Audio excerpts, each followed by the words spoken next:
next speaker.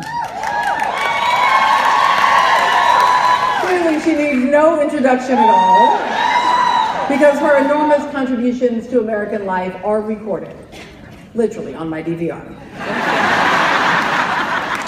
Her decades of awards are well known. Her one-of-a-kind intervention into America and media that changed the game so hard and dropped the mic so completely that it simply is not even the same game anymore. Her charitable work, both here in the United States and abroad, has directly impacted the lives of tens of thousands and indirectly impacted the lives of millions. So of course we all feel like we know her. But let's be real, most of us don't actually. But Dr. Maya Angelou did. She knew her and loved her and cared for her with a mutual respect and connection so deep that to even see them on air together was tangible. It was, the way Dr. Angelou says that words are things, the love between you, it was like a thing that you could see.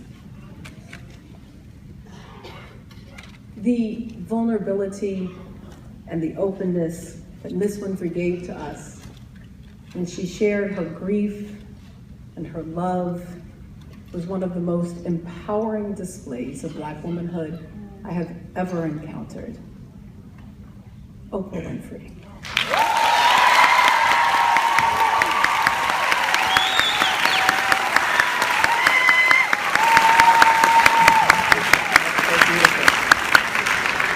Good afternoon, everyone.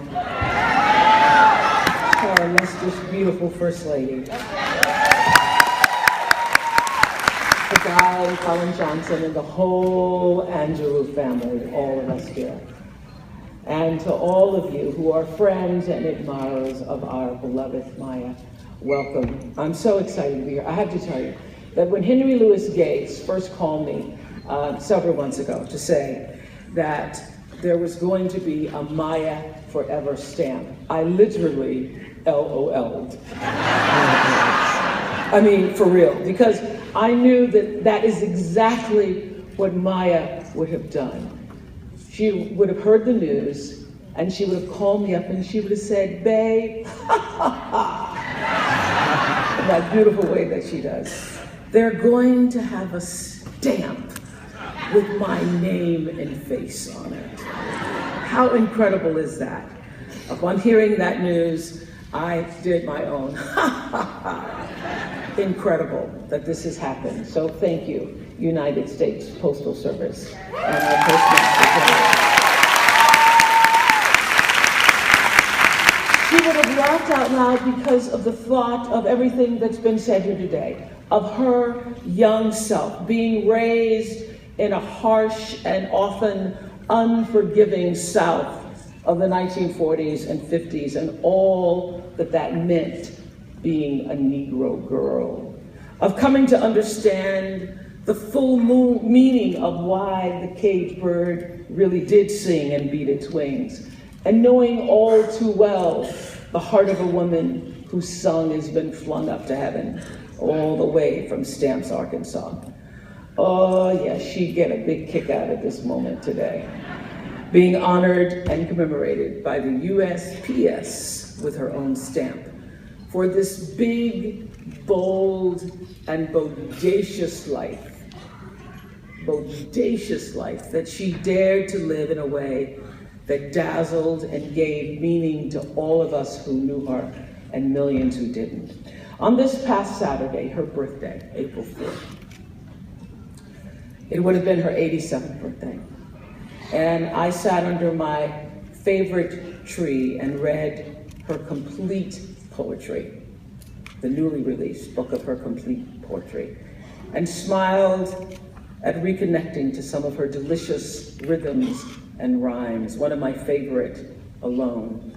Lying here thinking last night how to find my soul a home where water is not thirsty and bread loaf is not stone.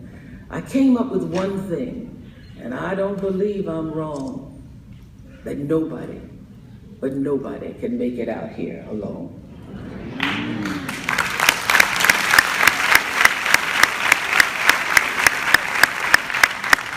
I miss her so, and those of you who've lost those who are close to you know that missing comes at some of the most unexpected times.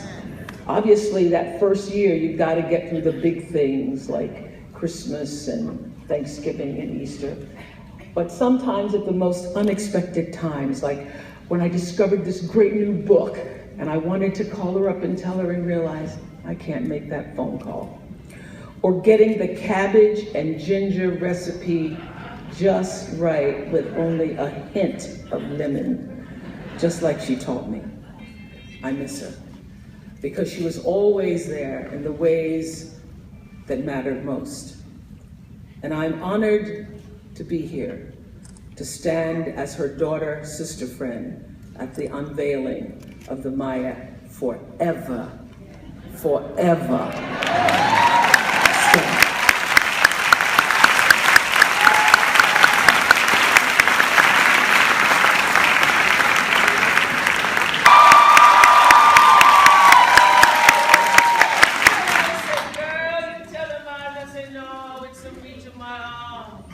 It's the span of my hips. It's the curl of my lips. 'Cause I'm a woman.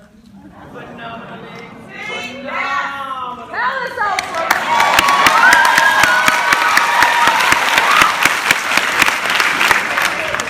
But you see it for yourself. Sometimes she'd walk into a room just as cool as you please. And to a man, the fellas would either stand or fall down on their knees. People start swarming all around her like a hive of honeybees. And she said, must be this fine mind. Her teeth, the swing in her waist, or the joy in her feet. Because we all know she was a woman, phenomenal woman.